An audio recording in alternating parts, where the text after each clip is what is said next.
नमस्कार दोस्तों, कैसे हैं आप सब। आज हम समझने का प्रयास करेंगे श्री कृष्ण वाणी भगवत गीता।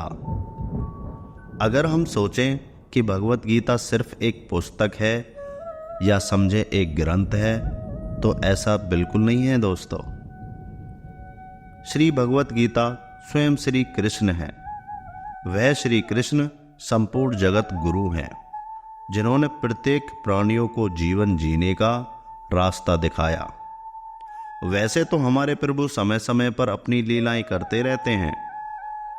उन्होंने कलयुग में लोगों के कल्याण के लिए सभी वेदों का सार भगवत गीता में समझा दिया, क्योंकि वह जानते हैं कलयुग में लोगों के पास अधिक समय नहीं रहेगा, क्योंकि वेदों, शास्त्रों, उपनिषदों के रास्ते आसानी से नहीं निकला जा सकता। इसलिए हमारे प्रभु ने साक्षात प्रेम अवतार धारण करके समस्त प्राणियों को जीवन का उद्देश्य समझाया और समझाया, लोभ मोह क्रोध तेरा मेरा जो करते हुए इंसान सारा जीवन व्यतीत कर देता है, वह सुख को प्राप्त नहीं होता और इसी प्रकार जन्म मरण के चक्कर में निरंतर फंसा रहता है। परंतु श्री कृष्ण वाणी भगवत गीता में प्रभु हमें बता रहे हैं कि यह संसार करोड़ों वर्षों से निरंतर ऐसे ही चलता आ रहा है। यहाँ प्रतिदिन जीव उत्पन्न होते हैं और कर्म के अनुसार सुख दुख भोगते हुए मृत्यु को प्राप्त हो जाते हैं।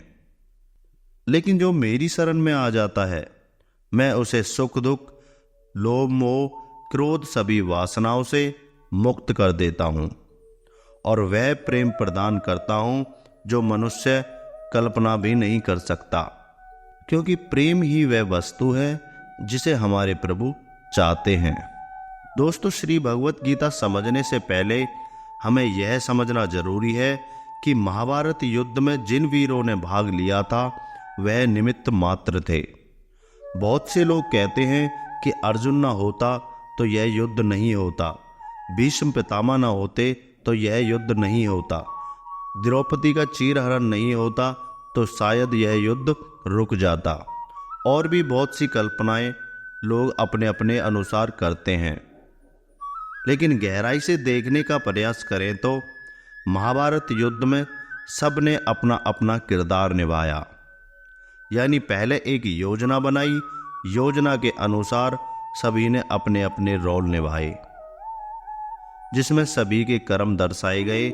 जैसे धृतराष्ट्र शारीरिक रूप से नेत्रहीन थे, लेकिन उनका असली अंधापन उनकी मोहग्रस्त बुद्धि और विवेकहीनता में था।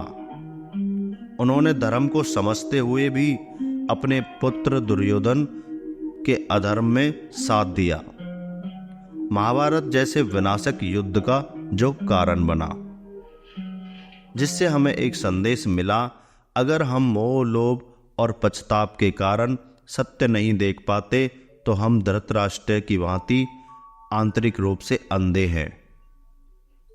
ऐसे ही समस्त योद्धा भीष्म पितामह, द्रोणाचार्य, कृपाचार्य, धृतराष्ट्र, कर्ण और अन्य द्रौपदी के चीरहरण के समय सभा में जो उपस्थित थे, परंतु उनमें से अधिकांश मौन रहे और अधर्म के विरुद्ध प्रतिकार नहीं कर रहे थे।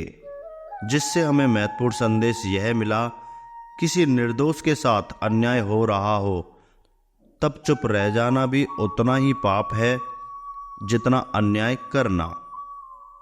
जहां नारी का अपमान होता है, वहां कुल, संस्कृति और राज्य तीनों का नाश हो जाता है। इसी प्रकार सभी ने अपने अपने किरदार निभाए और संदेश दिया, जो जैसा कर्म करेगा उसके अनुसार वह वैसा फल प्राप्त करेगा। और सबसे अहम बात यह है, जो हम सोचते हैं कि महाभारत युद्ध एक बाहर की लड़ाई थी जिसमें ना जाने कितने लोगों ने जान गंवाई थी, तो हमारे देखने और सोचने का नजरिया शायद गलत साबित हो सकता है, क्योंकि महाभारत युद्ध सिर्फ हमारी कल्पनाओं का युद्ध था, हमारी सोच का युद्ध था। क्योंकि इसी मन की सोच से हम साधु बन सकते हैं, इसी मन की सोच से हम राक्षस। इसी मन से हमारे रिश्ते नाते हैं, इसी मन से अपने भी दुश्मन हो जाते हैं। दोस्तों, एक महत्वपूर्ण प्रश्न हम अपने आप से करेंगे। अगर हम भगवत चर्चा इसलिए सुनने या समझने आए हैं कि शारीरिक समस्याओं का समाधान मिल सके, धन वैभव संपत्ति को प्राप्त कर सके, तो संपूर्ण सार शायद हम नहीं समझ पाएंगे। लेकिन ऐसी भावना से जो सुनने या समझने आए हैं कि अब से और अभी से हमारे जीवन के सारथी सिर्फ श्री कृष्ण हैं, मैं और मेरा भूलकर उनके चरणों में जीवन समर्पण करके भगवान से एक नया रिश्ता जोड़कर भगवत गीता अध्ययन करेंगे, तो यकीन मानिए कुछ समय में आप खुद महसूस करेंगे अपने जीवन में नए नए चमत्कार, जो हमारे प्रभु निरंतर भक्तों के साथ करते रहते हैं। क्योंकि भगवान कहते हैं, जो मेरी तरफ एक कदम बढ़ाता है मैं उसकी तरफ 60 कदम बढ़ाता हूँ। और जो लोग भगवान में भी छोटे बड़े होने का बोध करते हैं, वह प्रभु की लीला नहीं समझ सकते। क्योंकि समुद्र से हम एक लोटा जल निकाल भी दें तो समुद्र पर शायद कोई फर्क नहीं पड़ेगा। उसी प्रकार अगर हम सारी उम्र ज्ञान इकट्ठा करें तो शायद एक लोटा ही भर पाएंगे। इसी प्रकार मेरे प्रभु के अनंत नाम हैं, अनंत रूप हैं और अनंत लीलाएं हैं, जो सदियों से निरंतर चलती आ रही हैं। ऐसी ही एक लीला समस्त प्राणियों के कल्याण के लिए महाभारत युद्ध में अर्जुन को समझाई। चलते हैं श्री भगवत गीता अध्याय 1 की ओर। वहां समझेंगे श्री कृष्ण और अर्जुन संवाद।